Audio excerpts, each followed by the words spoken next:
Have you ever experienced the ultimate betrayal by the two people you trusted most? What would you do if the person you loved and had been friends with for years crossed a line you felt was unbreakable? I was heartbroken to find out that my girlfriend and best friend from high school had been sneaking around behind my back. But instead of letting that break me apart, I decided to turn the tables. But before we get into today's story, please subscribe to our channel. We are on a journey to reach 1,000 subscribers. Your support means everything to us. Now let's get started. I, 24 male, had met my girl, 23 female before, and I was acquainted with Dan. We'd known each other since high school when we were awkward and lacked social skills. We hit it off and remained in touch throughout college despite him moving out of state and me staying closer to home. Dan was like a brother to me. We went to each other first for good or bad news and always had each other's backs. Without Dan, I would never have started dating Melissa. We met at a friend's party, and she exuded an intensity that pulled me in. I was happy observing her from a distance, but Dan urged me to talk to her. We immediately clicked and left the party to go get drinks somewhere else. We had a talk and discovered that we had a lot in common.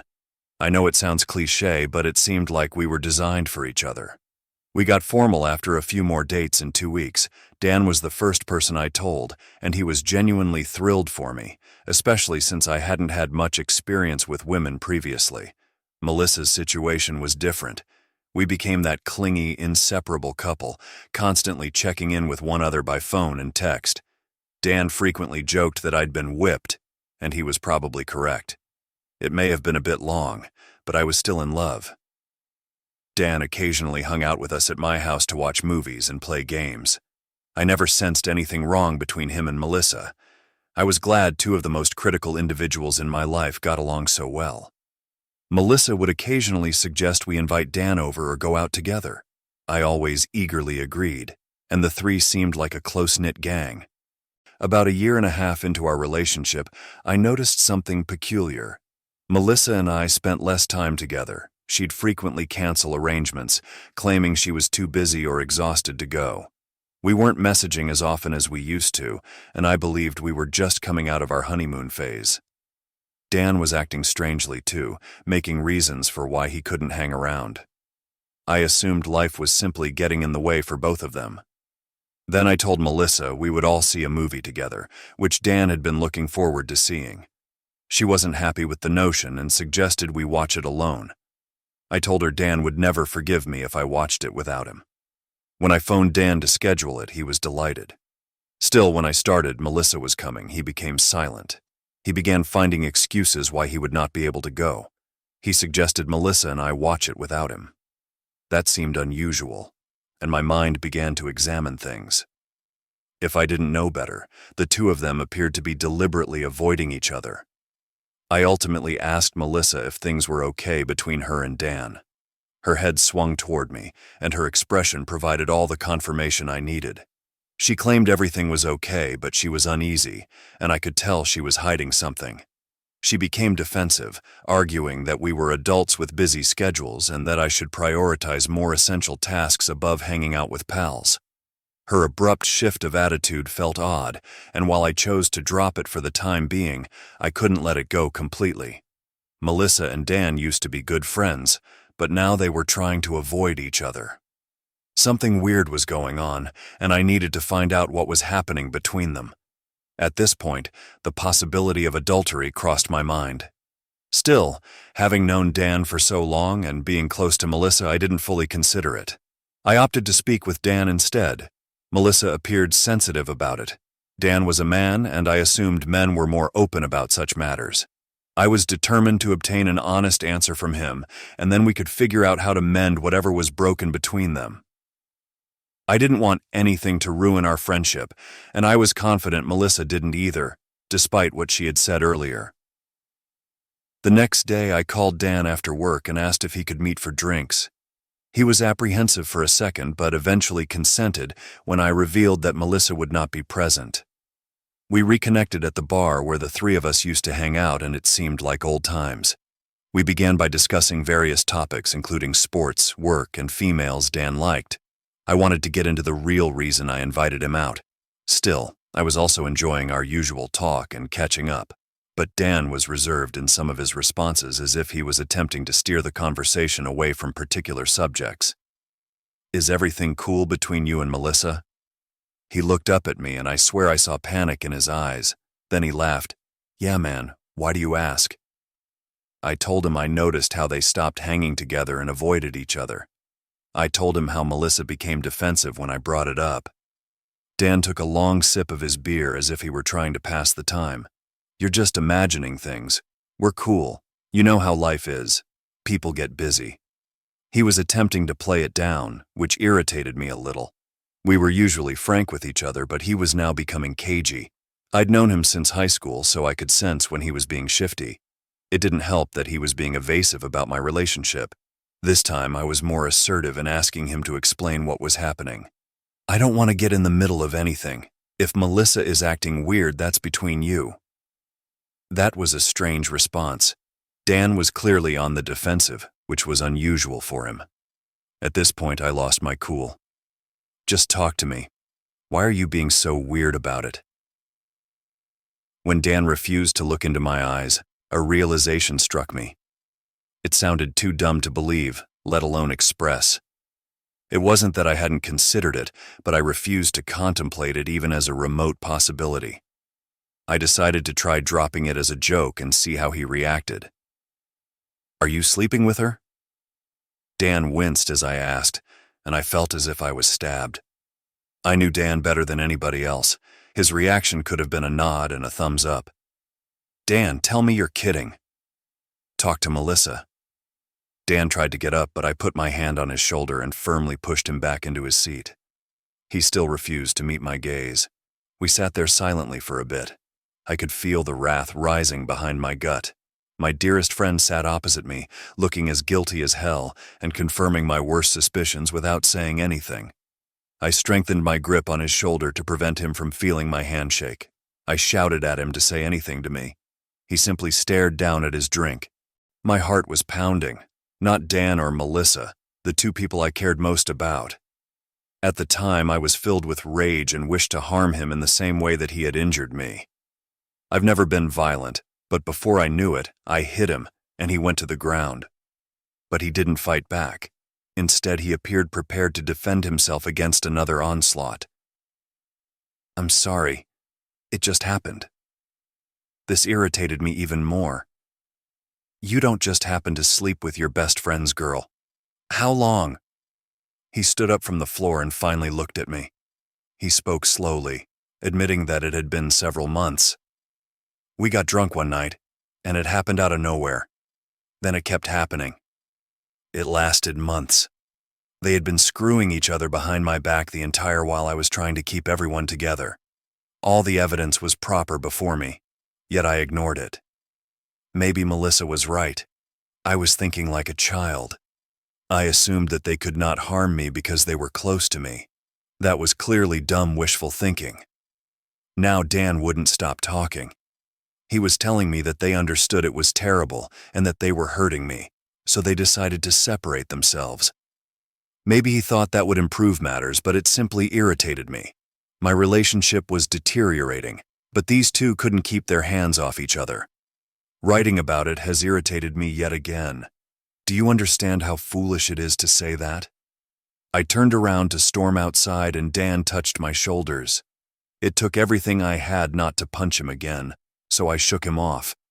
Outside, I wandered for a while without considering where I was headed. I was not thinking clearly after all.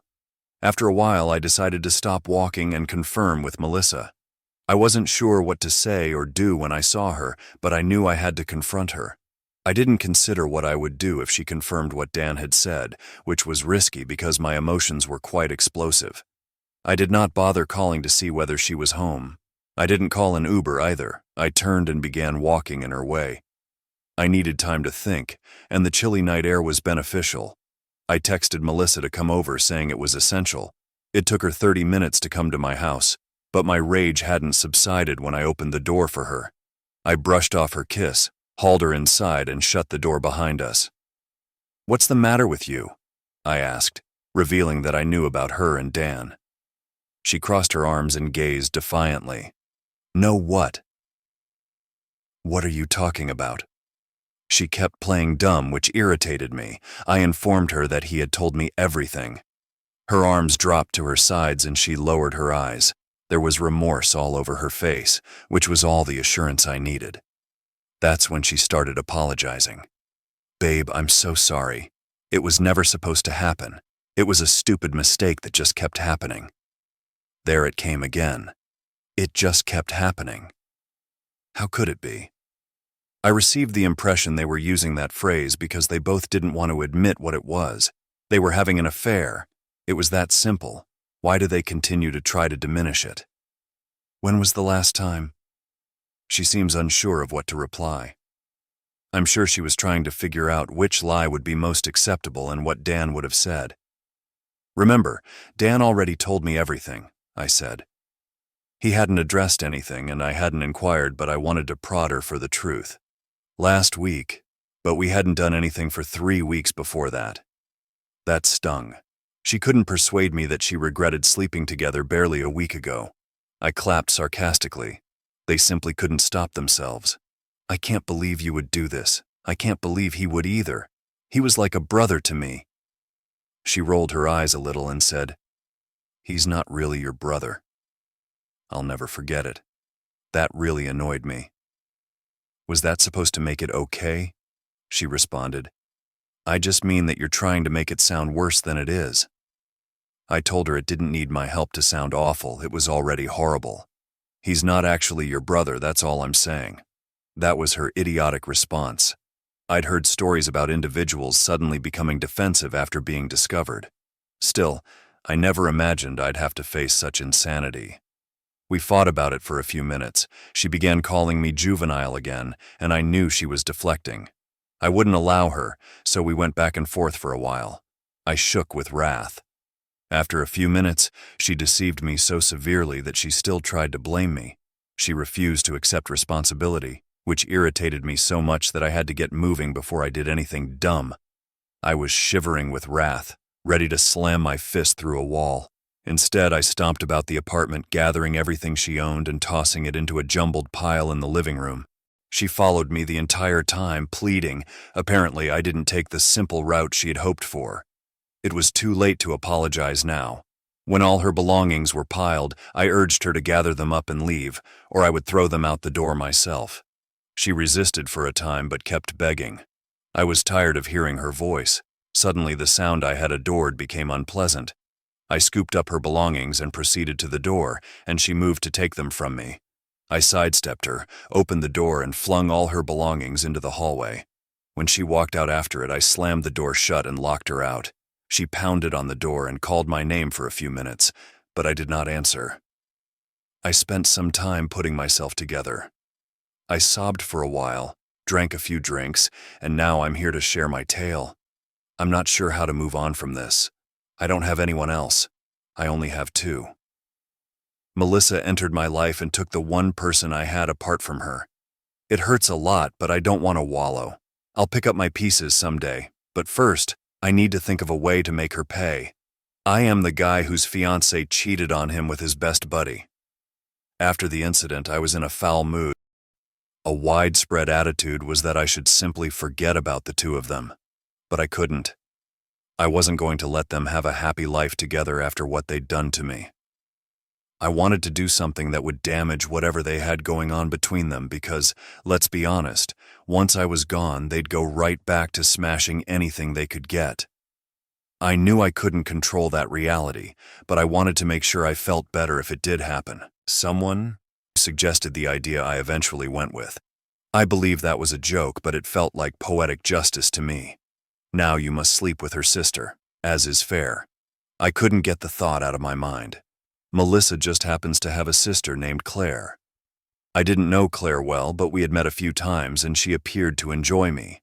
I liked her too, though I'd never had affections for her, even though she resembled a younger and slightly prettier version of her sister.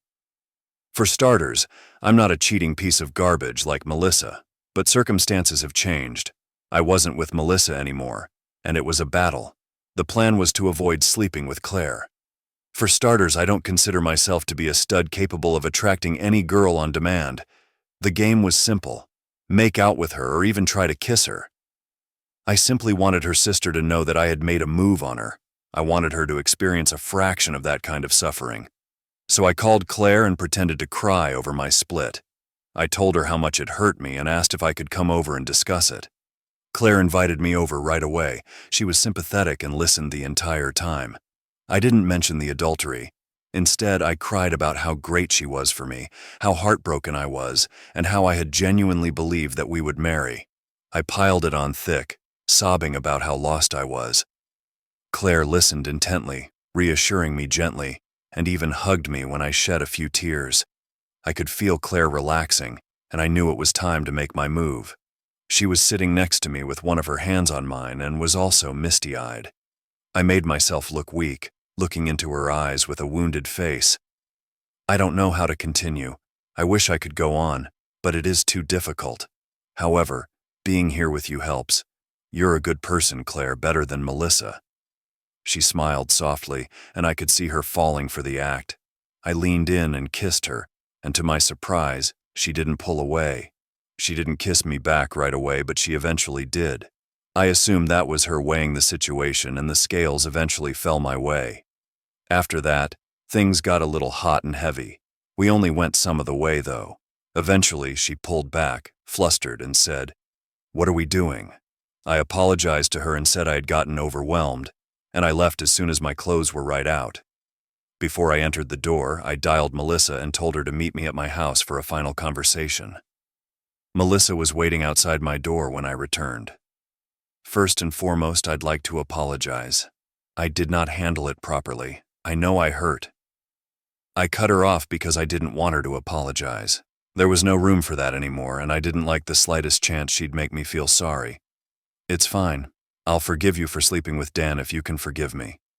She looked at me warily. What did you do? I kissed Claire. Actually, I accomplished more than that. I made out with her. Melissa yelled, wailed, and called me every name in the book. She grabbed my shirt and looked like she had lost her mind. I wrenched her hands loose and stood back. How does that feel? If you can unintentionally sleep with my closest friend several times, I can make out with your sister at least once. Melissa didn't respond to that. She just stood there, ugly, crying. I want you to know that you brought this on yourself. You didn't appreciate what you did to me, simply how much you injured me, so I had to tell you how it felt. I felt great. I'd gotten under her skin. I'd shown her what she'd done to me. Maybe it was petty, but it felt perfect. I didn't need to be the bigger man. I just wanted to win, and I did. After that revelation, I got a few texts from Dan. He tagged me for going after Claire, and I reminded him he had no moral leg to stand on. After that, he stopped trying to berate me and updated me on Melissa and Claire. He said he and Melissa had stopped seeing each other. Dan asked if there was still any chance that the two of us could be friends, and I told him outright that I could never trust him again.